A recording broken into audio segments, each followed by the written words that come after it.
Hello! Today I am here with my favourite books of 2018. Now, this video is coming in January rather than December because I wanted to give the books from December a chance to be in this video, and there actually is one. So I'm going to jump right into it. Quick disclaimer, I did try to keep the Brandon Sanderson to a minimum here, but not particularly successfully, if we're being honest. Because, I love Brandon Sanderson. I discovered him this year and read all of his works that I could get my hands on, and I loved them all. So yes, there are a few in here. Bear with me. I also tried to keep this video as short as possible by picking just 5 books from the 77 that I read this year. So I'm only going to be talking about 5 books or series, with one honourable mention because, well, we'll get to that. So first up, I'm going to talk about This Is Going to Hurt by Adam Kay. And this is actually a non-fiction book, and I really don't read non-fiction very often, but it's only a short one. And it is Diaries of a Junior Doctor. So Adam Kay, in this book, shares some memories from his time as a junior doctor in the NHS. And that sounded really intriguing to me as an idea because Grey's Anatomy is my favourite show of all time, and if I were more scientifically minded, I probably would have tried to qualify as a doctor, but my mind is just not built for science, so I went down the lawyer route instead. But this was really, really interesting. It was funny at times, it was very crass at times, so bear that in mind. He is a gynecologist, so there's some poo and some episiotomies and that kind of thing. There's some gross stuff in here, but it is really funny, but more than that, it is such an interesting insight into the NHS, really, and the lives of doctors, and there's some really poignant moments in this. I think that it's a really important read. Like I said, it's not very long, and I think that everybody should take the time to read it, especially people based in the UK, especially people who are using the NHS. I feel like it should be mandatory reading for everyone in this country because the story that Adam Kay tells in this book is true, and sometimes you might wish that it weren't true because sometimes it's devastating, and it's a really, really important book. I was absorbed in it from beginning to end. It was stunning. It's the only book I've ever written a review on Goodreads for, although I'm going to try and get better at that this year. I think it's a fantastic book, and I would highly, highly recommend picking it up. Next up, I'm going to talk about my first Sanderson book. It's not the first Sanderson book I read in 2018, but it is potentially my favourite of everything of his that I've read, maybe apart from the other inclusion in this list, which I'll come to. It's Elantris. This follows 2 main characters, but the main premise of this book is that there is this city called Elantris which has fallen, and before its fall, Elantris was populated by god-like creatures who were blessed by something called the Sheod with magic and who were worshipped like gods. They lived in this city of Elantris and they used their magic to the betterment of society. However, one day everything went wrong and Elantris fell, and the Sheod no longer blesses people with magic but curses them to become zombie-like creatures. This book is full of politics and intrigue and mystery, and it's really fast-paced, beginning to end. The characters are really developed and interesting. The plot is intricate. The world is exciting. There's so much going on. It's multiple perspective. It is epic fantasy, but it's actually not that difficult to follow. This was Brandon Sanderson's first published works, and it's such a good story. It's definitely my favourite of his standalones. I've read Warbreaker as well, and I definitely preferred this one, although I'm currently rereading Warbreaker, so we'll see how that goes. I just absolutely loved this book. I've spoken about it quite a bit before, so I'm not going to go into any more detail than that for now, but honestly, if you want to get into Sanderson, I think this is a really good place to start because it is standalone. It's his first works, but it's more focused on the politics. There isn't a complicated magic system to get your head around in this. The world isn't written in an overly complicated way. There's not much visualization required. The cast of characters is big but not massive. I think this is a really good place to start with Sanderson, and I would highly recommend it. Next up, I am going to talk about City of Ghosts by V.E. Schwab. And before I get into it, I'm just going to mention my honourable mention, which is Skyward by Brandon Sanderson. This would have made this list if I weren't trying to keep the Sanderson to a minimum. This was an incredible book. I absolutely loved it. It would absolutely 100% be on this list. But for the sake of variety, we're going to talk about City of Ghosts.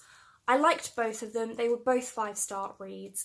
This one I liked for very different reasons from Skyward, and I have a full review of Skyward in my November Fairy Loot unboxing, so if you're interested to hear more about that, you can go and check that out and I will link it for you. But this book follows a girl named Cass who can see ghosts, and her best friend is a ghost and her parents are ghost hunters. And they go to Edinburgh in Scotland to film a documentary about ghost hunting, and Cass discovers that there are an awful lot more ghosts in Edinburgh than there are in her hometown, and she has to get to grips with why it is that she can see ghosts and what her purpose is as a person who can see ghosts. And it's a really interesting story. I really enjoyed the plot.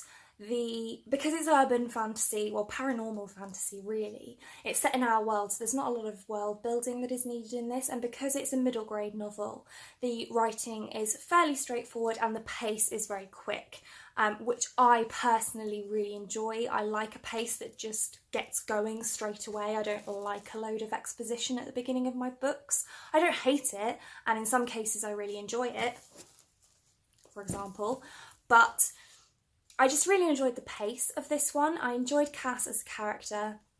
It reminded me of the Mediator series that I read when I was younger and really enjoyed.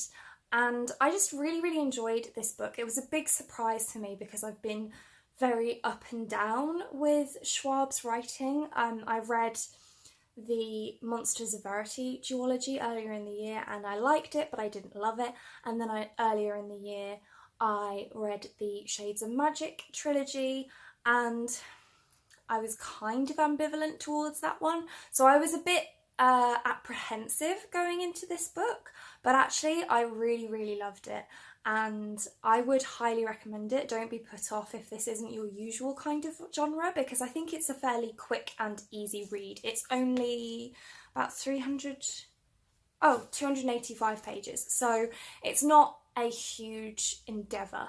I would highly recommend it. I really enjoyed it, and yeah, pick it up. The next book I'm going to talk about should come as no surprise to anyone, and it is Scythe by Neil Shusterman. This book, I knew I was going to like this book, but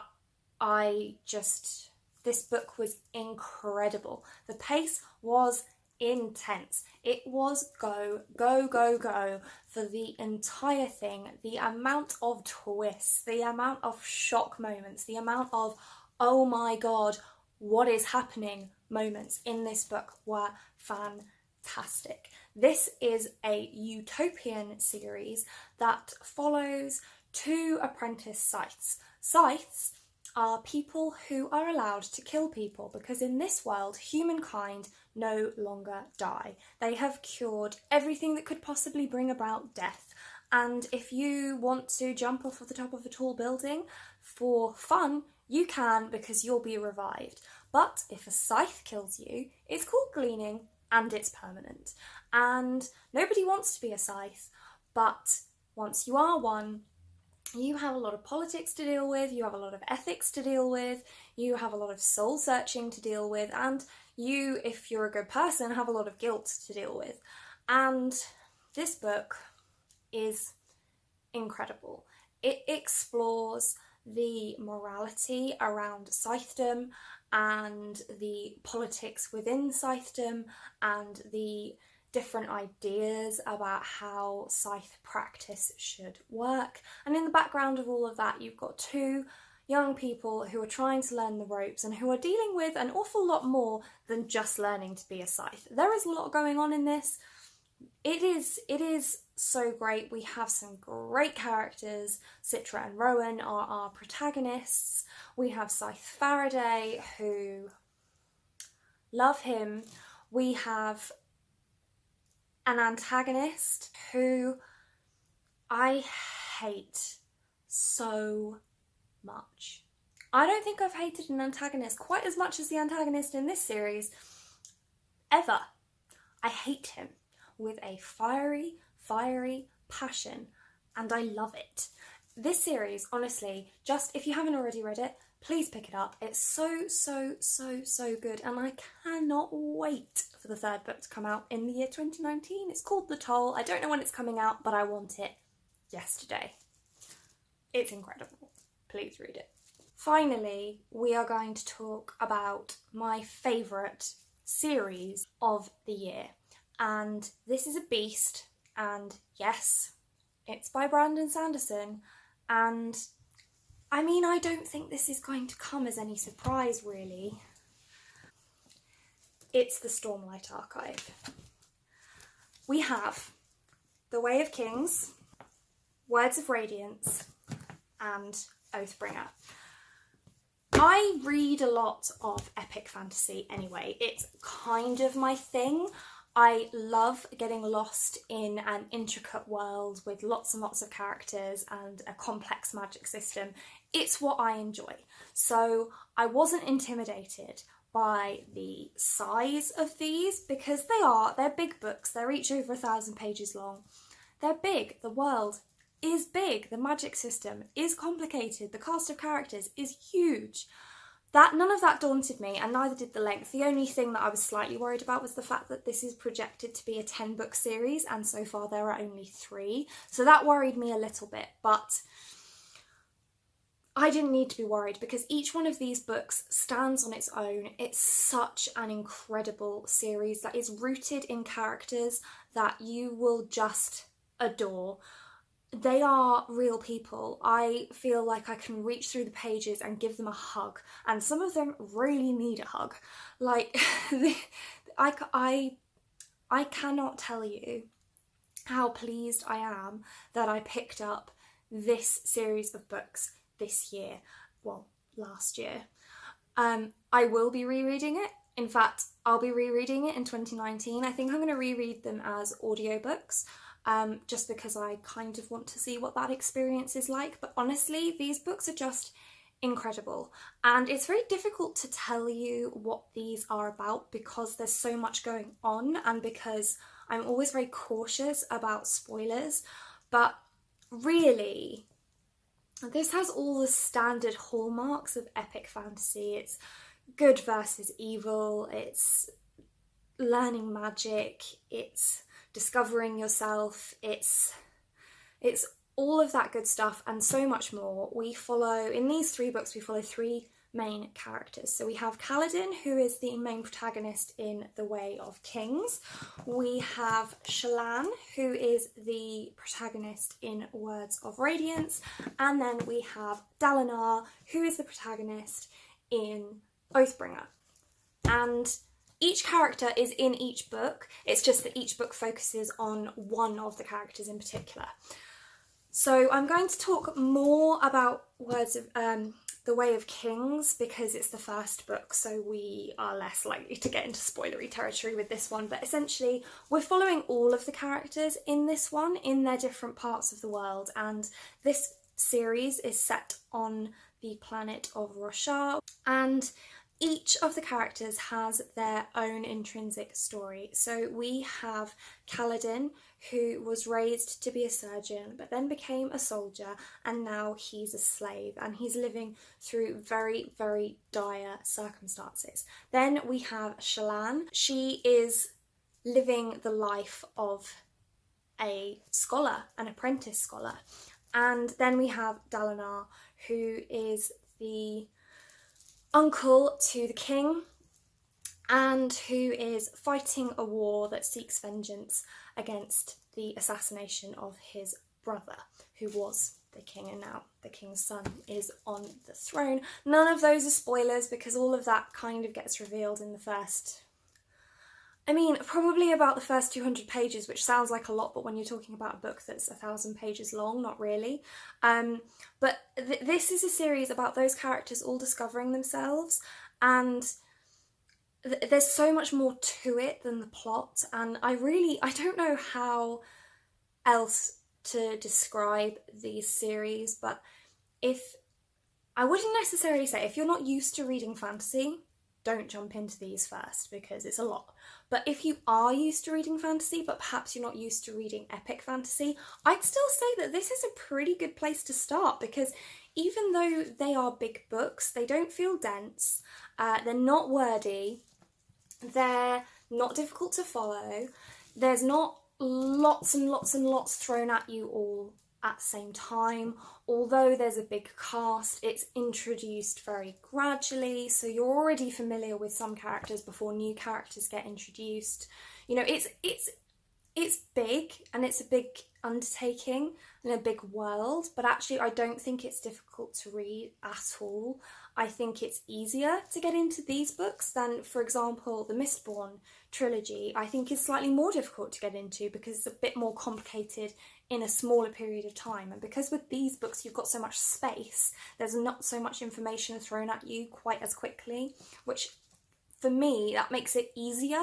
I think the impatience levels are higher, but that's just me. So yeah, these are 100% my favourite reads of 2018. I absolutely loved them. I would highly, highly, highly recommend them, but I would highly recommend all of the books that I mentioned. And I'm going to leave it there. Thank you so much for watching. If you like this video and want to see more like this from me, then do think about hitting that subscribe button. I'd be so grateful. And I hope to see you here again soon. Thanks. Bye.